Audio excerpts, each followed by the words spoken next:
Right? Yep, ready. Oh, fire! Get your hand down. Huh. Out, right, out, right, out, out, time! Here! Out, right, out, right, out, right, out!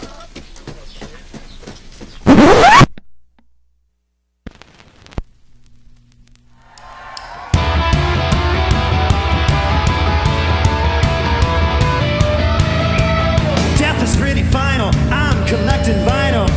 Like a sex machine, man!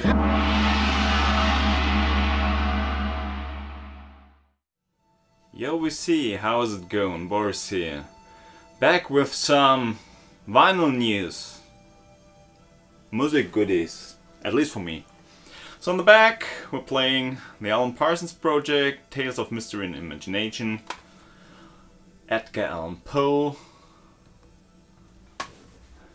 Pretty well known, I think.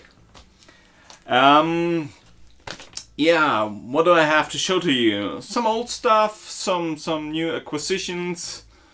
Currently listening a lot to my older stuff because I mean, if your collection or the amount of records you have reach a certain amount, then you start to forgetting what you all have, and it's sometimes good to listen again to a lot of stuff and just exploring what you have in your collection. So, and therefore I went through my jazz collection and had a look at different pieces. So honestly speaking, I have no idea if I already showed that to you or not.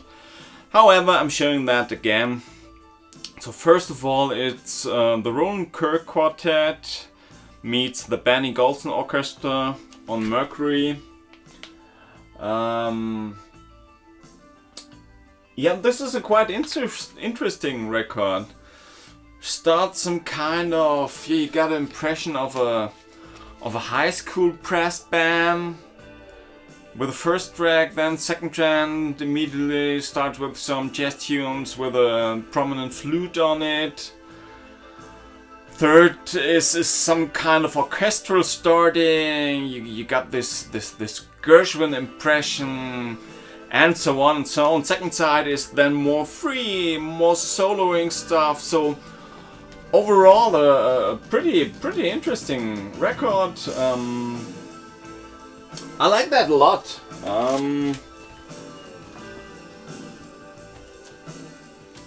Second one is Art Pepper again. You know, I really love Art Pepper. He's definitely one of my favorite saxophonists. So Art Pepper Among Friends is a record I think released in '78. It's mostly having standards, but it's what you can call an essential release from Art Pepper. He's in brilliant condition here, playing those standards wonderfully, standing out round about midnight and Bésame Mucho. Wonderful. I can listen to that again and again. It's never getting boring to me. I really love that one. Next up, Curtis Fuller, new trombone with Red Kiner, Hank Jones, Doug Watkins, Louis Hayes on Prestige. This was the debut from Curtis Fuller as solo artist, and in this context I would like to show you a book I really love. It's called American Jazz Heroes. This is volume 2. There's also a volume 1. Up to now, as far as I know, it's only available in German because it's written by a German photographer. But as far as I know, he's planning or he's looking for someone to release it in English. So maybe it's a question of time. If you want to practice some German or just want to enjoy some wonderful pictures and forget the text, this I can really highly recommend. So, and why I said in this context, so if we have a look at the contents, and here we see, for example, page 52, Curtis Fuller. So let's jump to page 52 and have a look what is here. So then we got the history and an interview. So with all of those jazz heroes, he met them, he took photographs, he made interviews, and it's such an brilliant insight in what was at that time and how are those heroes living today. And in some cases it's really heartbreaking because no money left, they're living in a retirement center. For example, Curtis Fuller is living in a retirement center. What's left? This little E-piano and his trombone. He's still practicing. But if you read the text with it, it's some kind, sometimes really, really, really hard. But nevertheless, brilliant insight. You got Ahmad Jamal here, for example, one of my favorite pianists. Sonny Rollins. So reading those interviews, having a look at those pictures, having an insight in what was at that time, it's unbelievable. So as I said, this is the American Jazz Heroes Part 2. Understanding Part 1. I can definitely recommend those books. They are brilliant. What else do we got here? Yeah, the Cannonball Adderley Quintet in San Francisco, featuring Nat Adderley, the brother. This was quite interesting when it was released. So this was a live recording in a jazz club in San Francisco. And this was more or less for the first time that you got in the background the noise from the audience, from this club atmosphere. Was never done before. And this was for that time a huge success. And this was a milestone and was copied later on from other artists. Those kind of records. I think at that time, within the first 1 or 2 years, the album sold 50,000 times, if I'm not wrong. And this, for that time, for a jazz record, was an amazing success. However, the record also is brilliant. Love it. Love Cannonball. Love this atmosphere. Highly recommend that. Yeah, the last one from those older records from a collection is a really beaten up copy of Blues and Roots by Charlie Mingus.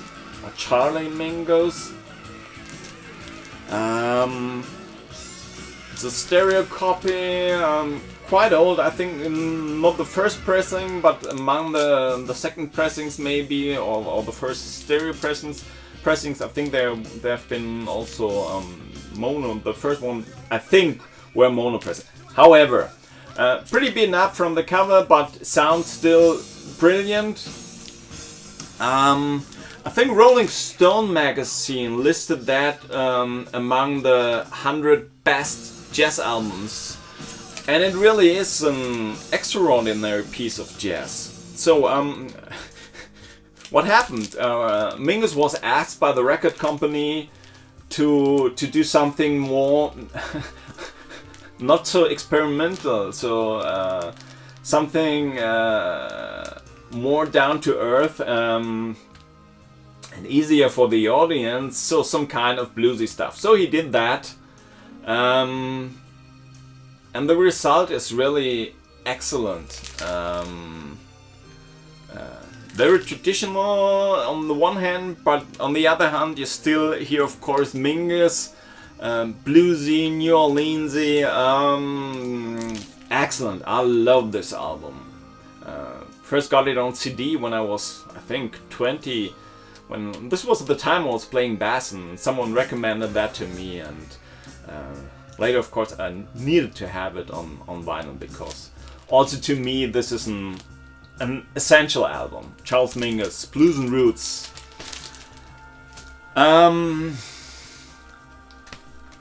Yeah, making a step into today.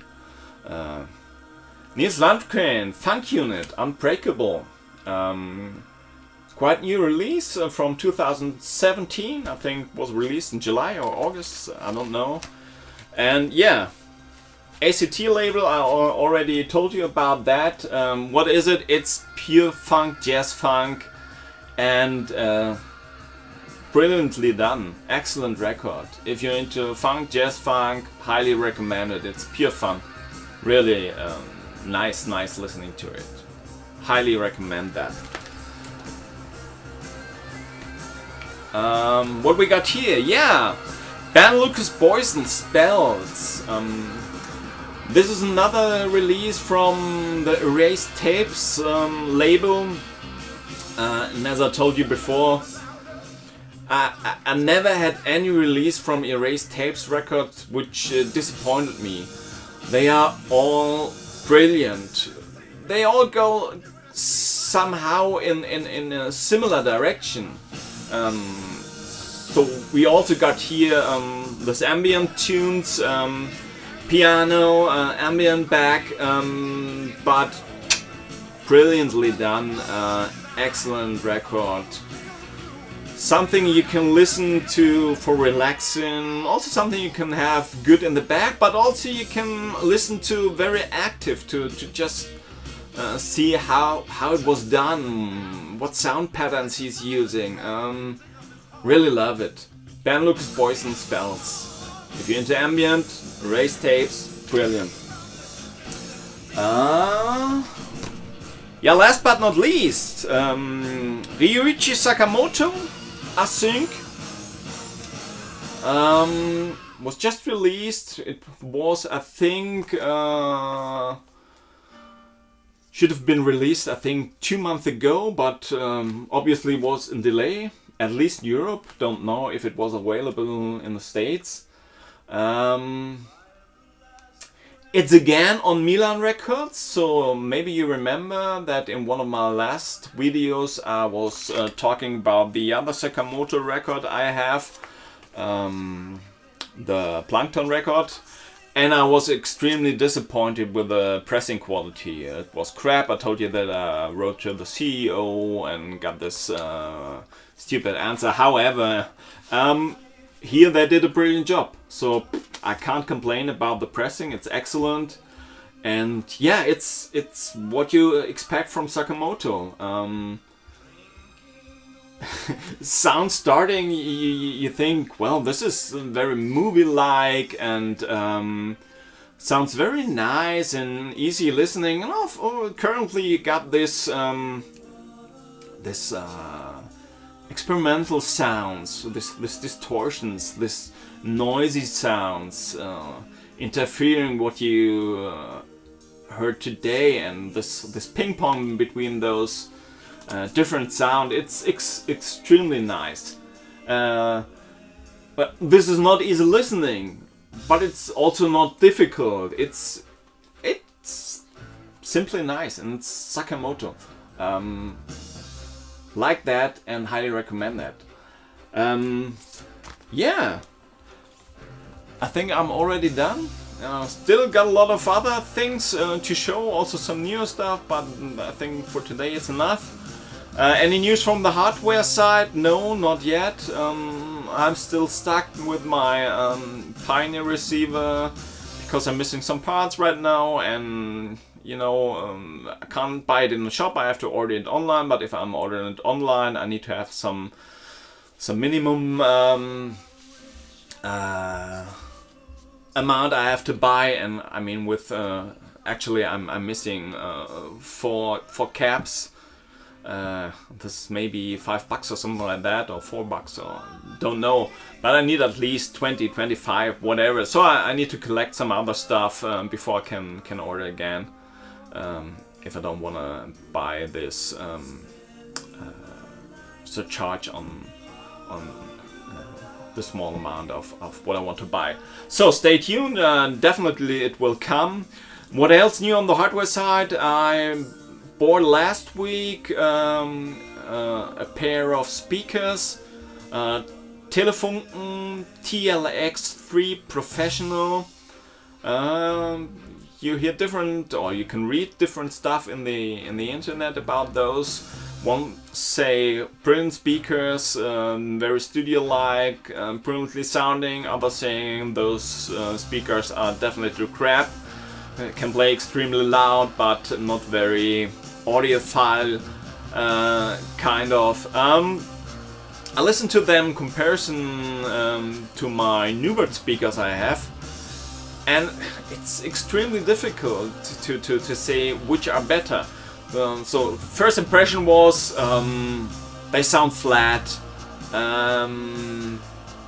I was used to another listening experience, but listen to them for an hour, 2 hours, I suddenly realized they're not flat, or you can make them much louder than my other speakers, but without coloring the sound. So to me they sounded very neutral with a very dry and punchy bass. I think I have to compare more. The more I listen to different speakers, the more I'm getting confused, because they all have something I like. So more and more I'm realizing there's not at least not yet to me, the universal speaker where I can say this one is having it all. And so much depends on the room and on the amp you're firing them with. So it's difficult. However, wish you a nice week. Be well and see you soon. Bye.